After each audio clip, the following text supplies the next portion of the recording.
வணக்கம் நண்பர்களே. முக்கியமான ஒரு 3-4 டாபிக்ஸை இந்த பதிவில் பார்க்க போகிறோம். முதல் டாபிக் என்ன பார்க்க போகிறோம் அப்படின்னா, பாலிமர் செய்திகளில் வெளிவந்த ஒரு டாபிக் என்ன தெரியுமா? கடலூருடைய மேயர் இருக்காங்களே, சுந்தரி ராஜா அவங்களுடைய பேர். அவங்க பார்த்தீங்கன்னா சமீபத்தில் 2.5 கோடி ரூபாய் மதிப்பிலான கடைகள் அமைக்கக்கூடிய பூமி பூஜை விழா அதில் அவங்க கலந்துக்கிட்டாங்க. மேயர் தானே, அவங்க தான் கலந்துக்கணும், அவங்க கலந்துக்கிட்டாங்க.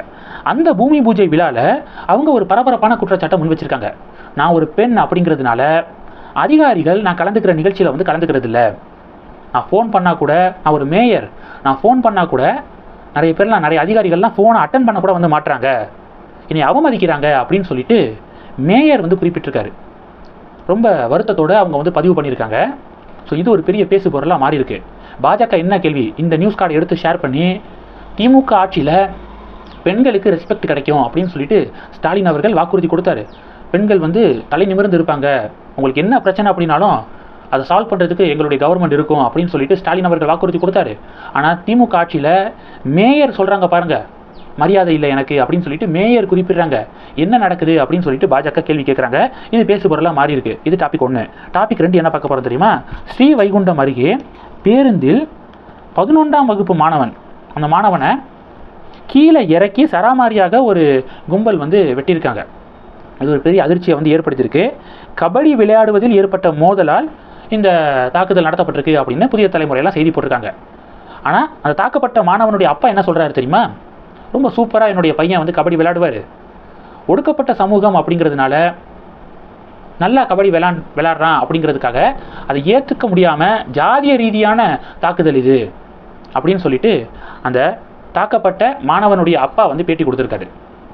இது ஒரு பெரிய ஒரு அதிர்ச்சியை ஏற்படுத்தியிருக்கு. இது 2வது டாபிக். 3வது டாபிக் என்ன பார்க்க போகிறோன்னா, தமிழக பாஜக மாநில தலைவர் ஒரு சின்ன ஒரு ட்விட்டர் பதிவு போட்டிருக்காரு. ஒட்டுமொத்த தமிழகமும் குலுங்கியிருக்கு. என்ன தெரியுமா போட்டிருக்காரு?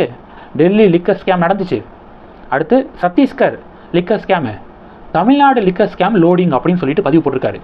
அமலாக்கத்துறை கடந்த 3 நாட்களாக டாஸ்மாக் உடைய தலைமை அலுவலகம் இருக்குது பார்த்தீங்களா, அதை சோதனை செஞ்சுருக்காங்க. மது ஆலைகள்லேருந்து டாஸ்மாக்கு மதுபான கடைகள் இருக்குது பார்த்தீங்களா, அதுக்கு கொள்முதல் செய்யக்கூடிய மது பாட்டில்களில் ஊழல் நடந்திருக்கு, முறைகேடு நடந்திருக்கு அப்படின்னு சொல்லிட்டுலாம் புகார் வந்திருக்கு ஈடிக்கு. அந்த புகாரின் அடிப்படையில் தான் ரைடை நடத்தியிருக்காங்க. எந்தெந்த நிறுவனங்கள்ட்ட இருந்து டாஸ்மாக் பார்த்தீங்கன்னா கொள்முதல் பண்ணுது, எவ்வளவு கொள்முதல் பண்ணுது, அதில் முறைகேடா, பல ஆயிரம் கோடி ரூபாய் ஊழல் நடந்திருக்கா அப்படின்னு சொல்லிட்டு ஈடி ரைடை நடத்தியிருக்காங்க. இந்த பரபரப்பான சூழலில் தமிழக பாஜக தலைவர் தமிழ்நாடு லிக்கர் ஸ்கேம் லோடிங் அப்படின்னு சொல்லிட்டு பதிவு போட்டிருக்காரு. ஆல்ரெடி நீங்கள் பார்த்தீங்கன்னா எங்கே டெல்லி லிக்கர் ஸ்கேம்னால தான் ஆம் ஆத்மி ஆட்சியை கவிழ்ந்துச்சு, ஆட்சிக்கு வர முடியலை, படுதோல்வியை சந்திச்சாங்க இந்த எலெக்ஷனில். தமிழ்நாட்டிலையும் லிக்கர் ஸ்கேம் நடந்துருந்துச்சு அப்படின்னா அது தமிழக அரசியலில் ஒரு பெரிய ஒரு திருப்பு முனையை ஏற்படுத்தும் அப்படின்னு பாஜகவினர் கருத்தை தெரிவிக்கிறாங்க. கூடிய விரைவாக இது எல்லாத்துக்கும் விடை கிடைக்கும் அப்படின்னு கருத்துக்கள் பகிரப்படுது. இது 3வது டாபிக். கடைசி டாபிக் என்ன பார்க்க போகிறோம் தெரியுமா? மத்திய அரசாங்கம் பார்லிமெண்ட்டில் ஒரு ரிப்போர்ட்டை வெளியிட்டிருக்காங்க. டேட்டா என்ன தெரியுமா? மூடப்பட்ட கடந்த 4 வருடங்களில் சிறு குறு நடுத்தர நிறுவனங்கள் இருக்குது பார்த்தீங்களா, எம்எஸ்எம்இ நிறுவனங்கள், கடந்த 4 வருஷத்தில் அதிக அளவு எம்எஸ்எம்இ நிறுவனங்கள் மூடப்பட்ட மாநிலங்கள் பட்டியலில் தமிழ்நாடு 2வது இடம் பிடிச்சிருக்கு அப்படிங்கிற இந்த ரிப்போர்ட்டை பார்லிமெண்ட்டில் சென்ட்ரல் கவர்மெண்ட் ரிலீஸ் பண்ணியிருக்காங்க. டோட்டலாக 9492 சிறு குறு நிறுவனங்கள், சிறு குறு மற்றும் நடுத்தர நிறுவனங்கள் கடந்த 4 வருடத்தில் தமிழகத்தில் மூடப்பட்டிருக்கு.